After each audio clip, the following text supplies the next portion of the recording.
Hello students, हमारा आज का टॉपिक है मॉडर्न पीरियोडिक टेबल। हम अब तक इसमें पढ़ रहे हैं कि पीरियोडिक टेबल जो है, जो आज के टाइम में हम यूज़ करते हैं पीरियोडिक टेबल, वो किस तरह से बनी और उससे पहले क्या कौन कौन से साइंटिस्ट ने क्या क्या इसके लिए किया। तो उसमें हमने सबसे पहले डोबेराइनर ट्रायड्स के बारे में पढ़ा, उसके बाद हमने न्यूलैंड्स लॉ ऑफ ऑक्टेव्स के बारे में पढ़ा। फिर हमने जो मॉडर्न पीरियोडिक टेबल है, इसके बनने में जिसका सबसे ज़्यादा योगदान रहा, मैनली पीरियोडिक टेबल, उसके बारे में भी पढ़ा। अब हम मॉडर्न पीरियोडिक टेबल पढ़ेंगे, जिसको कि long form of periodic table भी कहा जाता है।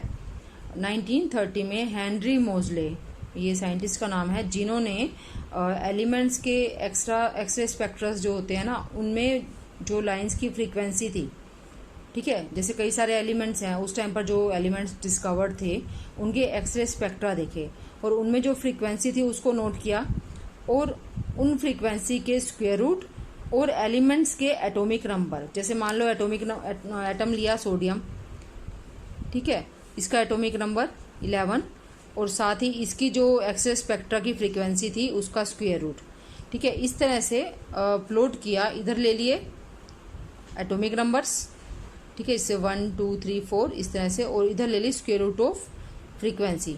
तो जब इसको प्लॉट किया तो ये ग्राफ जो है वो एक स्ट्रेट लाइन था।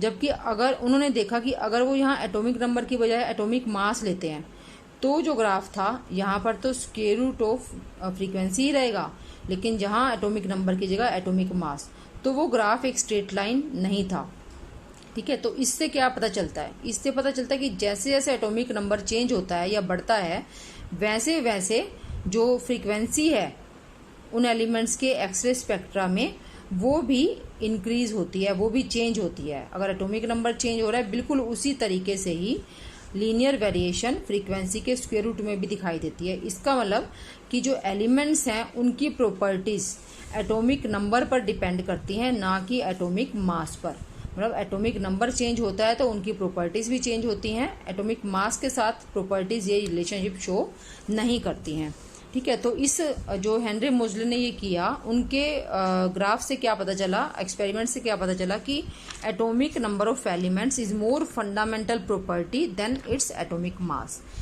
एलिमेंट्स के एटॉमिक मास की बजाय एटॉमिक नंबर जो है वो एक अधिक मौलिक गुण है, ठीक है। तो अब हम मॉडर्न पीरियोडिक लॉ पढ़ते हैं, क्योंकि मैनली पीरियोडिक लॉ तो हम पढ़ चुके हैं। तो उसके बाद क्योंकि ये डिस्कवरी हुई, ये इन्होंने एक्सपेरिमेंट किया हेनरी मोजले ने, तो उस मैनली पीरियोडिक लॉ को चेंज कर दिया गया और जो नया पीरियोडिक लॉ बनाया गया उसको बोला गया मॉडर्न पीरियोडिक लॉ, ठीक है। तो उसमें क्या था, मैनली पीरियोडिक लॉ क्या था, the properties of elements are periodic function of their atomic mass, यही हमने किया था।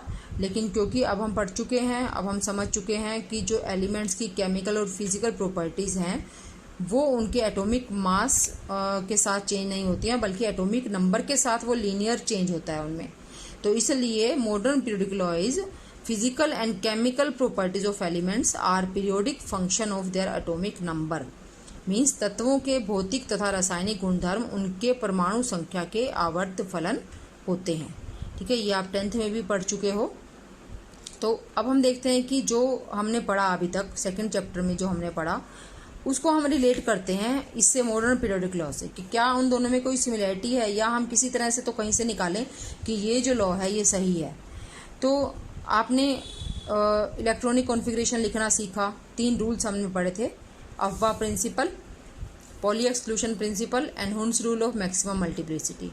और उनके बेस पर हमने सीखा कि कैसे एलिमेंट्स के एटॉमिक नंबर से उनकी इलेक्ट्रॉनिक कॉन्फ़िगरेशन लिखी जाती है, ठीक है। तो जो अब इसमें हमें एक चीज़ ध्यान रखने की क्या ज़रूरत है कि जब भी किन्हीं 2 एटम्स में या एलिमेंट्स में रिएक्शन होती है, तो उस रिएक्शन में क्या चीज़ है एटम्स की जो पार्टिसिपेट करती है, तो वो है उनके इलेक्ट्रॉन्स। जो आउटर मोस्ट शेल के इलेक्ट्रॉन्स होते हैं ना, लास्ट शेल के इलेक्ट्रॉन्स, वो रिएक्शन में पार्टिसिपेट करते हैं, ठीक है।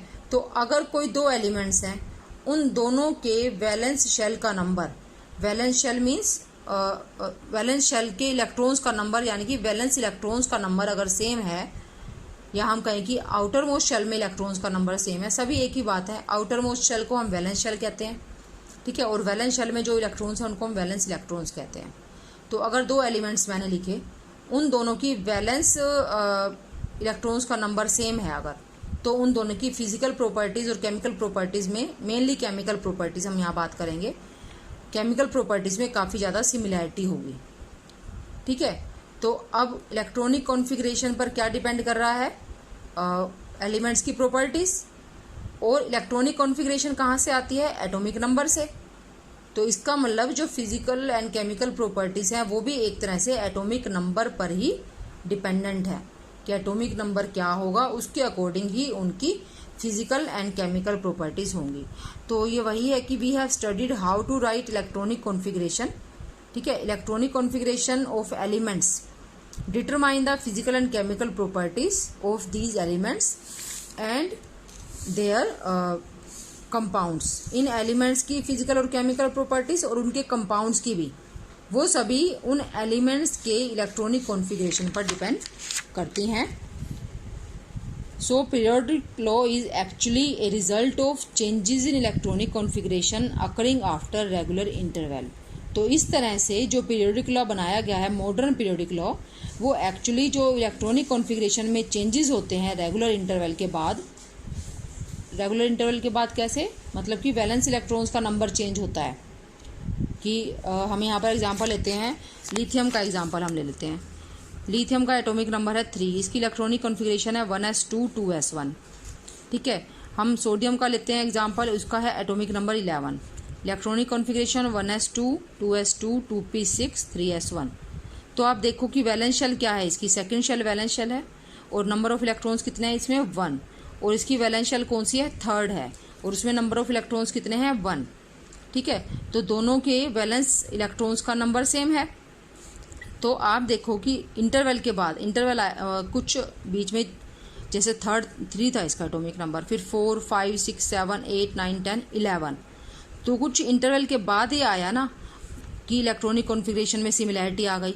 तो अगर इलेक्ट्रॉनिक कॉन्फ़िगरेशन में सिमिलैरिटी आ गई तो इसका मतलब उनकी केमिकल और फिजिकल प्रॉपर्टीज़ में भी सिमिलैरिटी आएगी।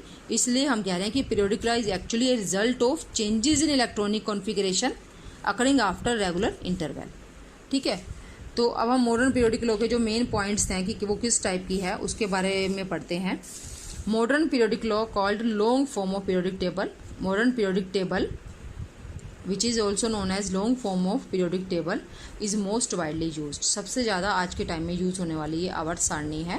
इसके मेन पॉइंट्स, फर्स्ट पॉइंट है this table has 7 horizontal rows known as periods. Horizontal rows means इस तरह से। ठीक है, एलिमेंट्स इसमें आ रहे हैं, तो इसमें 7 हॉरिजॉन्टल रोज हैं, ये 1 2 3 4 इस तरह से 7, और उन सभी को पीरियड्स कहा जाता है। इसमें 18 वर्टिकल कॉलम्स हैं, वर्टिकल मीन्स इस तरह से। ठीक है, और इनको ग्रुप्स या फैमिलीज कहा जाता है अकॉर्डिंग टू IUPAC। IUPAC के अकॉर्डिंग ये जो वर्टिकल कॉलम्स हैं यानी कि ग्रुप्स हैं, इनको हमने कैसे नाम देना है? हम ऐसे इनको बोलेंगे ग्रुप 1, ग्रुप 2, ग्रुप 3, ऐसे ही ग्रुप 18।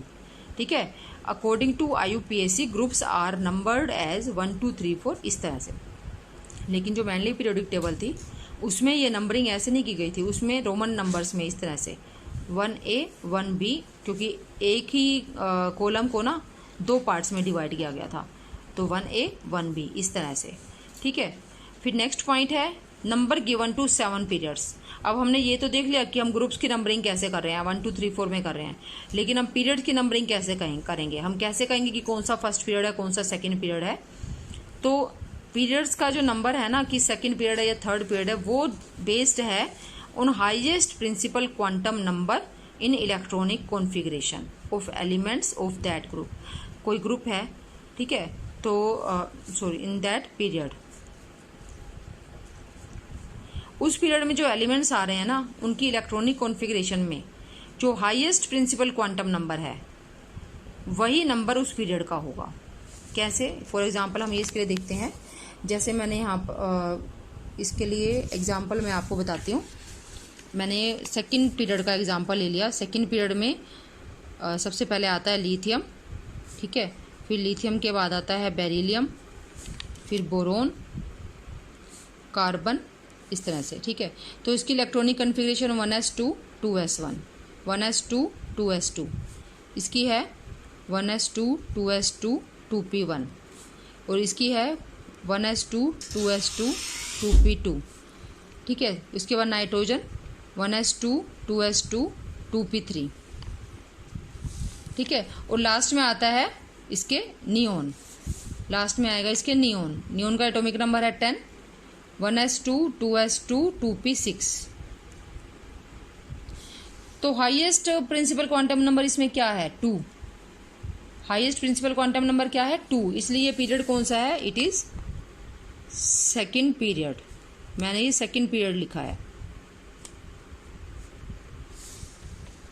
ठीक है, तो पीरियड का नंबर हम किस पर बेस करते हैं, किसके अकॉर्डिंग हम पीरियड का नंबर देते हैं कि उस पीरियड में जितने भी एलिमेंट्स हैं ना, उनकी इलेक्ट्रॉनिक कॉन्फ़िगरेशन में जो हाईएस्ट प्रिंसिपल क्वांटम नंबर आ रहा है। हाईएस्ट प्रिंसिपल क्वांटम नंबर ये आगे वाला नंबर होता है 1, ये 2।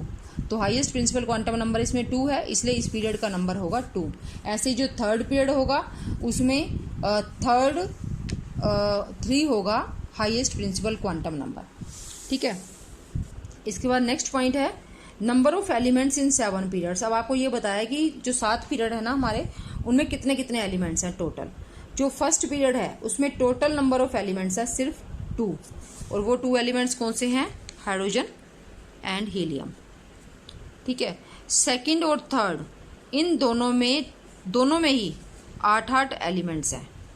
सेकंड और थर्ड पीरियड में 8-8 एलिमेंट्स हैं, और फिर है फोर्थ और फिफ्थ, इन दोनों में 18 एलिमेंट्स हैं, और सिक्स्थ और सेवन्थ इन दोनों में 32 एलिमेंट्स हैं। ठीक है, एक्चुअली पहले आप देखोगे कि शायद आपको जो पीरियोडिक टेबल आपकी बुक में होगी उसमें लास्ट वाला जो पीरियड है 7th पीरियड, उसमें 1-2 जगह वैकेंट दी गई हो, यानी कि वो ये शो किया गया हो कि अभी ये डिस्कवर्ड नहीं हुए हैं, but you should know that 118 total elements discover हो चुके हैं, और हमारे 7 पीरियड कंप्लीटली फिल्ड हैं। अब उनमें कोई भी वैकेंट प्लेस नहीं है, यानी कि उसके सभी एलिमेंट्स डिस्कवर हो चुके हैं। ठीक है, तो इसके बाद नेक्स्ट पॉइंट है जो मैंने आपको बताया कि 6th और 7th पीरियड जो है ना, उनमें 32 एलिमेंट्स हैं। लेकिन आप अगर अपने पीरियोडिक टेबल उठाकर देखोगे तो उसमें आप देखोगे कि पीरियोडिक टेबल में आपको 6th और 7th पीरियड में सिर्फ 18 एलिमेंट्स मिलेंगे। ये इसमें देखो आप 6th और 7th पीरियड, इसमें जैसे 4th और 5th पीरियड हैं, जितने एलिमेंट्स उसमें हैं उतने ही तो 6th और 7th में है।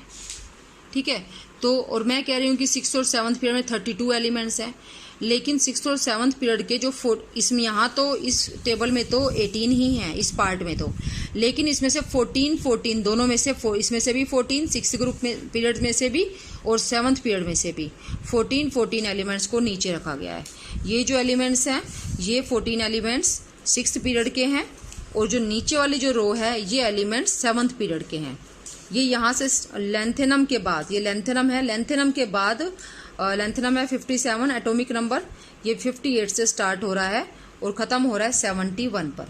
ठीक है, और तो आप यहाँ देखोगे कि यहाँ 57 के बाद 72 है, इट मीन्स 58 से 71 तक के जो एलिमेंट्स हैं वो सभी नीचे रखे गए हैं, और इनका नाम दिया गया है लेंथेनोइड्स। लेंथेनोइड्स या लेंथेनोन्स। क्यों दिया गया इनका ये नाम? क्योंकि ये लेंथेनम के बाद शुरू हो रहे हैं। ठीक है, इसलिए इन सब का नाम है लेंथेनोइड्स या लेंथेनोन्स। और ये जो सेकंड वाली जो सीरीज है ये एक्टिनाइड के बाद स्टार्ट हो रही है, इसलिए इसका नाम है, इन सभी एलिमेंट्स का नाम है एक्टिनोइड्स या एक्टिनोन्स।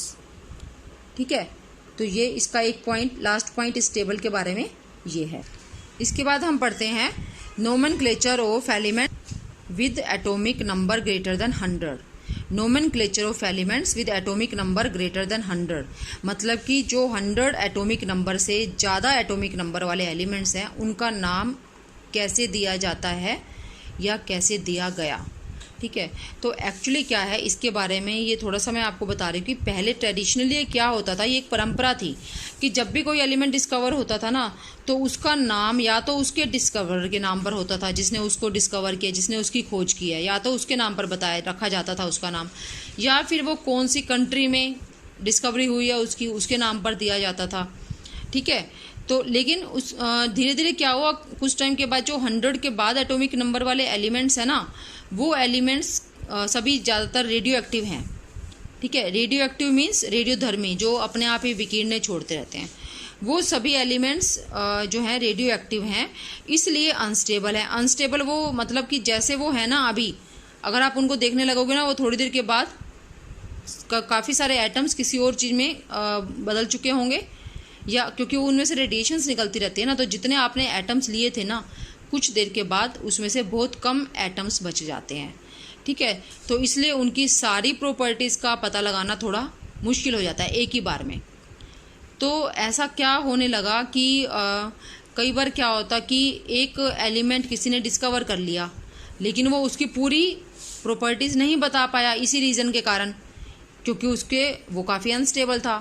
और दूसरे साइंटिस्ट ने भी उसको डिस्कवर कर लिया, उसने कुछ और प्रॉपर्टीज़ बता दी। ठीक है, तो अब दोनों ही क्या करते थे कि अपना अपना वो जैसे एक तरह से हो ना कि दावा वो कर देते थे कि भाई ये मैंने डिस्कवर किया है, और दूसरा बोलता था कि मैंने डिस्कवर किया है। तो उस कन्फ्यूज़न को ख़त्म करने के लिए IUPAC ने, जो IUPAC मैं आपको पहले बता चुकी हूँ, international union of pure and applied chemistry, IUPAC ने ये डिसाइड किया कि एक एलिमेंट की जब तक डिस्कवरी प्रूव नहीं हो जाएगी, जब तक उसकी सारी प्रॉपर्टीज़ और नहीं पता चल जाएंगी और उसकी डिस्कवरी प्रूव नहीं हो जाएगी, तब तक उस एलिमेंट का कोई भी नाम नहीं दिया जाएगा, उसको एक टेम्परेरी नाम दिया जाएगा। अब नाम तो कुछ ना कुछ तो देना ही पड़ेगा, तो टेम्परेरी नाम दिया जाएगा। और जब वो प्रूफ मिल जाएगा उसकी डिस्कवरी का, तो उसके बाद IUPAC ही डिसाइड करेगी कि उसका क्या नाम रखा जाए। ठीक है, एक मीटिंग एक तरह से बुलाई जाती है कि जिसमें सभी कंट्री जो हैं उनके रिप्रेजेंटेटिव आते हैं, केमिस्ट्री साइंटिस्ट। ठीक है, और वो सभी मिलकर तब डिसाइड करते हैं कि उस डिस्कवर्ड एलिमेंट का नाम क्या दिया जाए। ठीक है, तो IUPAC ने क्या बताया कि नए जो सिस्टम है उनका टेम्परेरी नाम देने का, वो क्या है, वो देखिए कि उसमें क्या है ना कि उसमें डिजिट्स के नाम दे दिए उन्होंने, 0 1 2 3 4 5। जैसे 0 डिजिट के लिए नाम है नील, 1 के लिए उन, मतलब कि अगर 1 बोला ना मेरे को तो मैं उन बोलूँगी या अन बोलूँगी, 2 को मैं बोलूँगी बाई, 3 को ट्राई, 4 को क्वाड, इस तरह से। ठीक है, 9 को एन। तो अब अगर मेरे पास मेरा जो एलिमेंट है डिस्कवर हुआ है 101, उसका एटॉमिक नंबर है, एटॉमिक नंबर है एलिमेंट का 101। ठीक है, तो उसका नाम कैसे रखा जाएगा, 1 को क्या बोलते हैं, अन। तो पहले हमने लिखा अन, फिर है 0 को लिखा नील, और फिर दोबारा से 1 है तो अन नील अन, और लास्ट में लगा दिया जाएगा EM is added at the end. ठीक है, तो 101 जिसका एटॉमिक नंबर है उस एलिमेंट का टेम्परेरी नाम हो गया अनिल अनियम। ठीक है, और उसका सिंबल क्या हो जाएगा, जैसे सोडियम के लिए Na लिखते हैं, तो इस एलिमेंट के लिए क्या लिखेंगे, अन का U, नील का N और अन का U, पहला लेटर बड़ा UNU। ठीक है, ऐसे ही मैं 109 का बताती हूँ। तो 1 है अन नील और 9 है N, उसके बाद EM, अन नील एनियम। ठीक है, और इसका सिंबल हो गया UNE। इकट्ठा लिखा जाता है, मैंने ये अलग अलग इनके नीचे दिखाने के लिए लिखा है। ठीक है, एक जैसे सोडियम में N के साथ ही A लिख देते हैं ना, बिल्कुल वैसे ही आएंगे ये तीनों भी। अब ऐसे ही अगर 112 है एटॉमिक नंबर, तो 1 को हम लिखते हैं अन और 2 को हम लिखते हैं बाई, तो अन बाईएम। अब यहाँ पर बाई का आई और एम का आई दो होगा ना, तो हम एक हटा देंगे, अन बाईएम। ठीक है, तो बाद में परमानेंट इनको नाम दिया जाता है IUPAC के द्वारा। इसके बाद हम पढ़ेंगे electronic configuration of elements in periodic table. Periodic table में जो एलिमेंट्स हैं, ठीक है, उनकी इलेक्ट्रॉनिक कॉन्फ़िगरेशन क्या है, कैसे वो रिजेंबल करती है, उनमें क्या रिजेंबलेंस है या उनमें क्या डिफरेंसेस आते हैं, वो हम देखेंगे। तो हमें पता है इलेक्ट्रॉनिक कॉन्फ़िगरेशन की डेफिनेशन हम कर चुके हैं सेकंड चैप्टर में। What is electronic configuration, distribution of electrons into orbitals of an atom. तो आप 9th 10th में पढ़ते थे इलेक्ट्रॉनिक कॉन्फ़िगरेशन यानी कि इलेक्ट्रॉनिक विन्यास क्या होता है। इलेक्ट्रॉनिक विन्यास उस टाइम पर हम कहते थे कि कक्षों में इलेक्ट्रॉन के वितरण को इलेक्ट्रॉनिक विन्यास कहते हैं, है ना। तो यहाँ कक्ष का मतलब है शेल। तो क्योंकि अब हम सीख चुके हैं कि शेल के अंदर सब शेल्स होती हैं और सब शेल में ऑर्बिटल्स होते हैं, और फाइनली जो इलेक्ट्रॉन्स हैं वो ऑर्बिटल्स में ही जाते हैं। ठीक है, तो इसलिए अब जो मोर अप्रोप्रिएट, ज़्यादा सही इसकी डेफिनेशन है इलेक्ट्रॉनिक कॉन्फ़िगरेशन की, वो है distribution of electrons into orbitals of an atom is called its electronic configuration. ठीक है, और हमें पता है कि इलेक्ट्रॉनिक कॉन्फ़िगरेशन किसी भी एटम की कैसे लिखी जाती है। ठीक है, तो अब हम पहले देखते हैं इलेक्ट्रॉनिक कॉन्फ़िगरेशन इन ग्रुप्स। बहुत ही सिंपल है, अगर आपको एटॉमिक नंबर पता है एटम का तो आप उसकी इलेक्ट्रॉनिक कॉन्फ़िगरेशन उन 3 रूल्स के आधार पर लिख सकते हो easily. Elements in same vertical column, ठीक है, ग्रुप्स मतलब ऊपर से नीचे आते हैं, ये ग्रुप होता है ना। सेम वर्टिकल कॉलम में जो एलिमेंट्स होते हैं ना, या सेम ग्रुप में जो होते हैं, उनकी outer most electronic configuration same होती है। ठीक है, देखते हैं कैसे। मैंने ये फर्स्ट, सेकंड, 13, 14, 15 ये मैंने ग्रुप्स लिखे हैं और इनके कुछ एलिमेंट्स लिखे हैं। जैसे फर्स्ट के एलिमेंट्स लिखे हैं helium, hydrogen, lithium, sodium, potassium, और इनका एटॉमिक नंबर भी लिखा है। ठीक है, सेकंड ग्रुप में हाइड्रोजन के सामने कोई नहीं होता है, ये यहाँ से शुरू होता है, बेरिलियम, मैग्नीशियम, कैल्शियम, और फिर मैंने लिखा है 13th का। ठीक है, 13th में बेरिलियम के सामने शुरू होता है बोरोन, फिर एल्यूमिनियम, ऐसे ही 14th, 15th ये लिखे हैं। तो मैं आपको फर्स्ट ग्रुप की इलेक्ट्रॉनिक कॉन्फ़िगरेशन दिखाती हूँ, उनमें उससे आपको समझ आ जाएगा कि इनमें भी सेम वैसी ही सिमिलैरिटीज़ होंगी। तो मैंने हाइड्रोजन की एटॉमिक नंबर से ही लिखी जाएंगी इलेक्ट्रॉनिक कॉन्फ़िगरेशन। हाइड्रोजन की है 1 है एटॉमिक नंबर, तो इसकी इलेक्ट्रॉनिक कॉन्फ़िगरेशन है 1s1। ठीक है, आप हमने क्या कहा, outer most electronic configuration similar है आउटर मोस्ट, तो इसकी तो आउटर मोस्ट भी यही है क्योंकि एक ही है इलेक्ट्रॉन।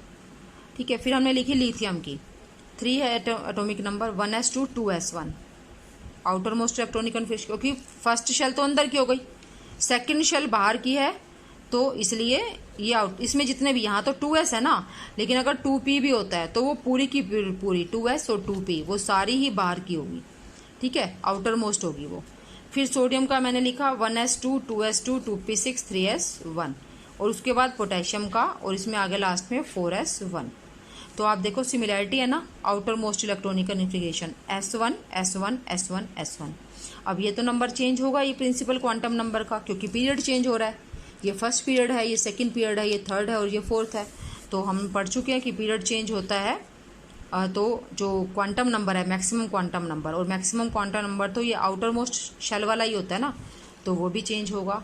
तो यही मैंने इसमें बताया है कि elements in same vertical column या group have similar outermost electronic configuration, इसलिए इनकी जो प्रॉपर्टीज़ है ना, इन सब की काफ़ी ज़्यादा आपस में रिजेंबल करेंगी, बहुत ज़्यादा सिमिलैरिटी होगी इनकी प्रॉपर्टीज़ में भी। ठीक है, अब ये जो है ना सेकंड, 13, 14 इनकी इलेक्ट्रॉनिक कॉन्फ़िगरेशन आप खुद लिख के देखना और फिर उसमें देखना कि क्या सिमिलैरिटी है, ताकि आपको आ जाए लिखना ये, इसलिए आपको खुद ये प्रैक्टिस करनी चाहिए। इसी तरह से ही उन 3 रूल्स को ध्यान में रखते हुए अब हम देखते हैं इलेक्ट्रॉनिक कॉन्फ़िगरेशन इन पीरियड्स। तो इसके लिए मैंने बिल्कुल उसी तरह से पीरियड्स के एलिमेंट्स लिखे हैं। जैसे फर्स्ट पीरियड में 2 ही एलिमेंट्स होते हैं, इधर आता है, इस कॉर्नर में आता है हाइड्रोजन और उस कॉर्नर में आता है हीलियम। 18th ग्रुप है ना टोटल, तो फर्स्ट पीरियड में फर्स्ट ग्रुप में है हाइड्रोजन और 18th ग्रुप में है हीलियम। ऐसे ही सेकंड पीरियड में फर्स्ट मेंबर है लिथियम और लास्ट मेंबर है नियोन। तो मैंने ये थर्ड तक लिख दिया है, लेकिन हम सिर्फ एक ही पीरियड की बात करेंगे, हम सेकंड पीरियड ले लेते हैं फॉर एग्जांपल। इस सबकी इलेक्ट्रॉनिक कॉन्फ़िगरेशन देखेंगे। मैंने फर्स्ट की भी बताई हुई है तो मैं यही बता देती हूँ, दोनों ही इलेक्ट्रॉनिक कॉन्फ़िगरेशन हम देख रहे हैं। हाइड्रोजन की 1s1, हीलियम की 1s2। ठीक है, ये फर्स्ट पीरियड है। तो आप एक चीज़ यहाँ से ध्यान देना, मैं ये इस पर सर्कल कर रही हूँ, तो मैंने ये भी लिखा है यहाँ पर, highest number of shell completely filled at last element तो यही है, हीलियम है ना लास्ट एलिमेंट। तो इसमें सबसे बड़ी शेल का नंबर जो है प्रिंसिपल क्वांटम नंबर, वो जो भरा गया है वो क्या है, 1 फिल्ड हुआ है ना। ठीक है, तो इसलिए इसका नाम क्या है, फर्स्ट पीरियड। फिर हमने बात की सेकंड पीरियड की। सेकंड पीरियड में लिथियम से स्टार्ट है, तो इसकी कॉन्फ़िगरेशन बेरिलियम की, बोरोन की, ठीक है, जो मैंने ऊपर लिखे हैं, कार्बन, नाइट्रोजन। इसके बाद मैंने कार्बन नाइट्रोजन की नहीं लिखी, सीधा नियोन की लिख दी है, तो आप लिख सकते हो इसको। तो नियोन में लास्ट जो फिल हो रहा है वो क्या है, सेकंड शेल ही है ना, लास्ट शेल जो फिल हो रही है वो सेकंड है। तो इसलिए highest number of shell completely filled at last element is 2। तो सबसे बड़ी जो हाईएस्ट नंबर है शेल का, क्या नंबर है, 2। तो ये सेकंड जो शेल है ये भरी जा रही है, इसलिए पीरियड का नंबर क्या है, 2, ऐसे ही थर्ड। तो इस तरह से आपको इसमें, लेकिन इसमें एक चीज़ क्या है, थर्ड का भी लिख लेना, आप लिख सकते हो, यहाँ से देख भी सकते हो, यहाँ पर outermost shell completely filled क्या है, थर्ड है, ये थर्ड शेल है, ठीक है, और पीरियड का नंबर भी है थर्ड। तो यहाँ से एक चीज़ हम क्या देख रहे हैं, एक चीज़ हम ये देख रहे हैं कि इसमें आप ये देखो कि फर्स्ट शेल में कितने मैक्सिमम इलेक्ट्रॉन्स आते हैं, एलिमेंट्स आते हैं। फर्स्ट शेल में इलेक्ट्रॉन्स कितने आते हैं, मैक्सिमम 2 ही आते हैं ना, आपने 2n² फॉर्मूला से किया हुआ है। तो इसमें फर्स्ट पीरियड में सिर्फ 2 ही एलिमेंट्स हैं, ठीक है, इसमें 1 इलेक्ट्रॉन और इसमें 2 इलेक्ट्रॉन। ऐसे ही सेकंड पीरियड में आपने 2n² वाले फॉर्मूले से देखा था, सेकंड पीरियड में मैक्सिमम 8 इलेक्ट्रॉन्स आते हैं, ठीक है। तो अब यहाँ पर जो सेकंड शेल है वो पूरी भर जाएगी लास्ट एलिमेंट पर। लास्ट एलिमेंट क्या है सेकंड पीरियड का, वो है नियोन। तो नियोन पर जाकर जो दूसरी शेल थी ना, सेकंड शेल, वो पूरी भर गई, क्योंकि सेकंड शेल में S होता है और P होता है, D तो होता ही नहीं है। तो यहाँ पर ये कम्प्लीटली भर जाती है, कम्प्लीटली फिल्ड। और थर्ड में भी ऐसा होता है कि थर्ड पर 3 पर जाकर ये कम्प्लीटली फिल्ड हो जाती है। हाँ, लेकिन यहाँ पर एक चीज़ नोटिस करना आप कि उस थर्ड में तो D भी होता है, तो हम कैसे कह सकते हैं कि कम्प्लीटली फिल्ड हो गई, ठीक है। वो इसलिए क्योंकि आपने इलेक्ट्रॉनिक कॉन्फ़िगरेशन में देखा था कि 3p के बाद इलेक्ट्रॉन्स कहाँ जाते हैं, 4s में, तो फोर्थ स्टार्ट हो गई ना, इसलिए इसमें थर्ड शेल हम कहेंगे कि इसमें यहाँ तक फिल हो गई। बाकी जो 10 है वो नेक्स्ट पीरियड में जाएंगे, 3d वाले, ठीक है। तो ये पीरियड्स में इलेक्ट्रॉनिक कॉन्फ़िगरेशन है एलिमेंट्स की। Okay, thank you.